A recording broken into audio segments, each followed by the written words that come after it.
Greetings, friends. This is Steve Dupuie for the Bible News Prophecy Program with Dr. Bob Thiel. Dr. Thiel, we know from the book of Genesis that on Saturday, God created the seventh-day Sabbath. Yet there are many that feel that day has been changed. Why? Well, there's lots of reasons. I'd like to point out something that I read at the Banned by HWA website yesterday. It says, over the past 10 years of this blog's existence, I put together a narrative about what's happened within the Christian community in the first century. My narrative draws upon the evidence provided by scriptures, Josephus, the writings of the Ante-Nicene Fathers, Catholic scholars, and many biblical scholars. Like Jesus, it's important to understand the original disciples of his were observant Jews. In other words, they were accustomed to observing the Sabbath, holy days, avoiding unclean meats, etc. However, initially, the book of Acts informs us that Paul preached in synagogues around the Eastern Mediterranean in Acts 13 and 14. Eventually, there was a backlash against Paul. We read about that in the 15th chapter of Acts, and this settled the matter. Again, I'm quoting here. Within the church as a whole, there were a number of elements of the faith that became universal, practiced by both Jewish and Gentile Christians. Indeed, in this connection, both the writings of the New Testament and the people who immediately followed the apostles affirmed that Sunday was a day highly regarded by all Christians by the close of the first century. Was Sunday really highly regarded by all Christians within 70 years after Christ's death? No. Even though we claim to read the so-called Apostolic Fathers, that's not the case. The idea of the Bible in early church history points to Sunday being universally accepted instead of seventh-day Sabbath by the end of the first century is totally wrong and historically inaccurate. First, let's go to the New Testament. In Luke 4:16, it says, Jesus' custom was he went to the synagogue each day, each Sabbath day, and read. And in Mark 2:27-28, Jesus said, the Sabbath was made for man, not man for the Sabbath. Therefore, the Son of Man is also Lord of the Sabbath. And Jesus didn't say anything about Sunday like that, nor does any of the Bible. Well, that's a good point. What about Sabbath observance after Christ's death and the time period of the book of the Acts? Well, even after Acts 15, for example, in Acts 17, it says, Paul, as his custom was, went to them and for 3 Sabbaths reasoned for them the scriptures. And in Acts 18, verse 4, we read, related to Paul, he reasoned in the synagogues every Sabbath and persuaded both Jews and Greeks. So we see that it was Jewish and Gentile Christians as far as the Sabbath goes. And as far as Paul goes, in Acts 28, verse 17, when he got to Rome, he called for the religious leaders of the Jews, and he said, men and brethren, though I've done nothing against our people, the customs of our fathers I've delivered as a prisoner from Jerusalem into the hands of the Romans. Now, if Paul had switched from Saturday to Sunday, he could not have said that. That's true. Furthermore, in 1 Corinthians 11:1, Paul said to imitate him as he imitated Jesus, and both of their customs was to keep the Sabbath. Now, there are dozens of properly translated portions of the 4th chapter of the book of Hebrews. Sadly, because the King James, New King James got it wrong, a lot of people don't understand. I can read this from Roman Catholic or Protestant sources, Eastern Orthodox sources, but let's just read Hebrews 4 from the NASB. Verse 4. He said something concerning the seventh day, and God rested on the seventh day for all his works. And again in this passage, they shall not enter my rest. Therefore, since it remains for some to enter it, and had a good news preached to them, they failed because of disobedience. So there remains a Sabbath rest to the people of God. For the one who has entered into this rest himself also rests from his works, as God did from his. Therefore, let us be diligent to enter that rest, so that no one will fall through following the same example of disobedience. But we don't want to disobey God, we want to believe it, and it says that's what we should do. And as far as proving that this talks about a Sabbath rest, even Origen of Alexandria of the 3rd century, he's one of the so-called Ante-Nicene Fathers, he understood this was talking about the Sabbath, because he wrote, But what is the feast of the Sabbath except that which the apostle speaks? There remains therefore a Sabbatism, that is, the observance of the Sabbath by the people of God. Let's see how the Sabbath ought to be observed by a Christian. On the Sabbath day, all worldly labors ought to be abstained from. Give yourselves up to spiritual exercises, going to church, tending to sacred readings and instruction. This is the observance of the Christian Sabbath. Well, it seems as if Origen of Alexandria sends the entire narrative of the banned by HWA website into falsehood. Do we have any additional historical writings? Yes. And, I've read various of these apostolic fathers, and there's nothing in them that affirms that Sunday was a day highly regarded by all Christians by the close of the first century. The church historian Eusebius, he talked about Jerusalem. And he said that there were 15 bishops in succession there who received the knowledge of Christ in purity. And they continued from the days of the apostles until the siege which took place at this time, which is siege where the Jews rebelled against the Romans. And then that was the end of those bishops. Well, those bishops went until 135 AD, and they were keeping the Sabbath until the Jews lost control of Jerusalem, and that's the 2nd century. These were not leaders who held Sunday in high esteem or did away with the Sabbath. Well, if the Sabbath wasn't changed to Sunday by true Christians, who changed it? Well, Eusebius pointed out about this rebellion of the Jews against Rome. They were defeated by around 135. Emperor Hadrian, Roman emperor, he was very angry with them.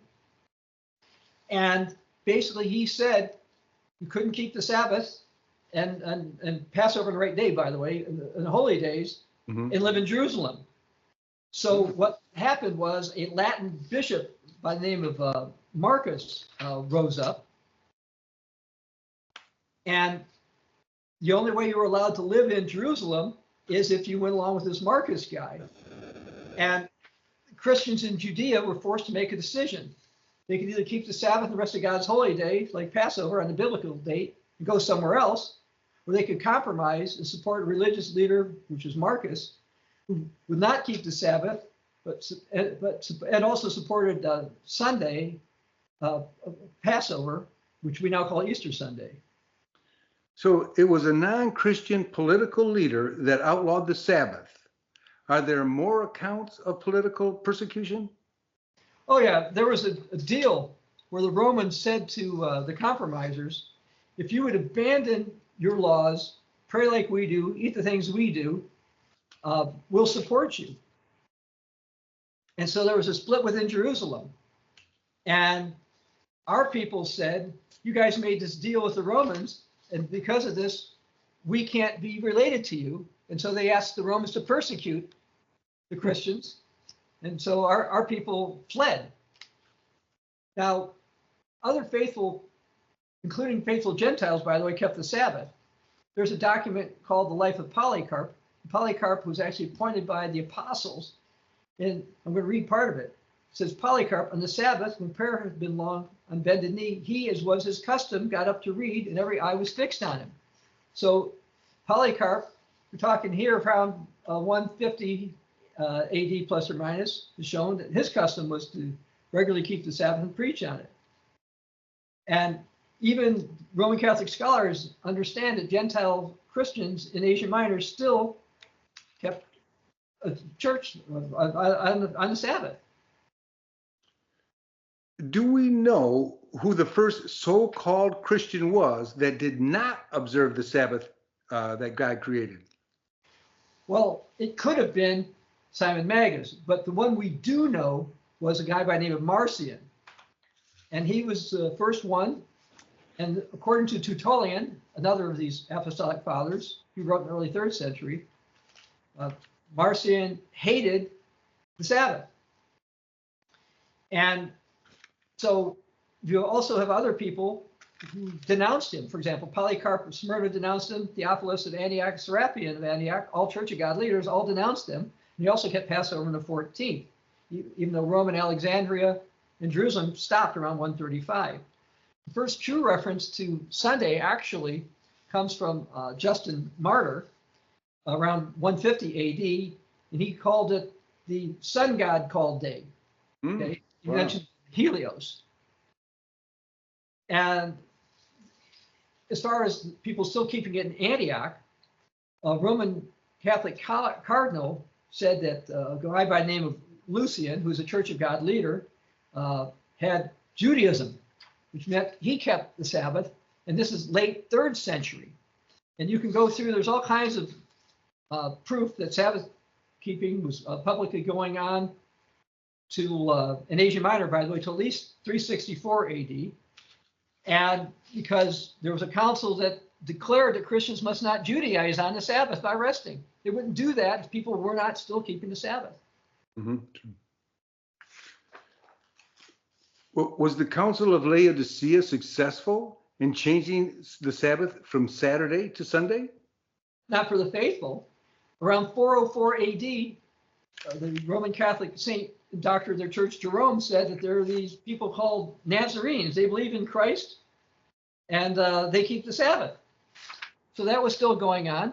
They're also in Armenia, in the 4th century, semi-Arians, such as Eusebius and Arius were keeping the Sabbath. Then in Ethiopia, in the 4th century, Frumentius said, we assemble on Saturday, not because we're infected with Judaism, but to worship Jesus, the Lord of the Sabbath. Then there's also the Apostolic Constitutions that talked about it. And you keep going through this. You've got ideas that Sozomen in the 5th century reported the people of Constantinople and almost everywhere assemble on the Sabbath, which was a custom not observed at Rome or Alexandria because they dropped it off at an earlier time, but they don't know why. And Cyril of Jerusalem said that there were Sabbath keepers going on in the 4th century. And although it was stopped, Sabbath keeping came back to Rome, and Gregory, the Pope, they call Gregory the Great, he condemned Sabbath keeping, and he called that preaching the Antichrist. So anyway, within the area of Rome, there are people still keeping the Sabbath in the early 6th, 7th century. So is there not a single Sunday observing group that recognizes its error? Well, they don't consider it an error, but as far as Roman Catholic scholars go, they ran a series of articles about Sabbath and Sunday. And so I'm going to skim over some of this. This is from the late 1800s. God said to his servant, man, remember the Sabbath day to keep it holy. He says, no Protestant living today has ever obeyed that command. Instead, they prefer to follow an apostate church. Then he talked about Paul reasons on every Sabbath. And you see that Sabbath is in the Bible from Genesis to Revelation. So it's impossible to find in the New Testament even the slightest inference by the Savior or apostles that the Sabbath changed. Those who follow the Bible as their guide, the weight is on Saturday, not a substitution of Sunday. He says, I've looked at every text in the New Testament on the first day of the week and Lord's Day, and no. Because what happens is the Catholic Church over 1,000 years before the existence of the Protestant, by virtue of her divine mission, changed the day from Saturday to Sunday. And that's what they claim. And I won't read there, but Isaiah 56 talks about that the Gentiles are going to keep the Sabbath. So anyway, and we in the continuing Church of God do this today. Ante-Nicene writings, Catholic writings, all show that the faithful kept Saturday, not Sunday. In the 1st century, that does not switch. Don't fall for claims of those who want you to believe otherwise. You know, this topic reminds me of the time I tried to change my wedding anniversary by one tiny little day. My wife was not the least bit impressed. She acted like the day was written in stone. Well, God wrote the 10 Commandments in stone. As it says in Acts 5:29, we ought to obey God rather than men. That's why we keep the Sabbath and not Sunday. Thank you, Dr. Thiel. For more interviews with Dr. Thiel, in addition to written as well as audio articles, visit our website at BibleNewsProphecy.net. This is Steve Dupuie for the Bible News Prophecy Program.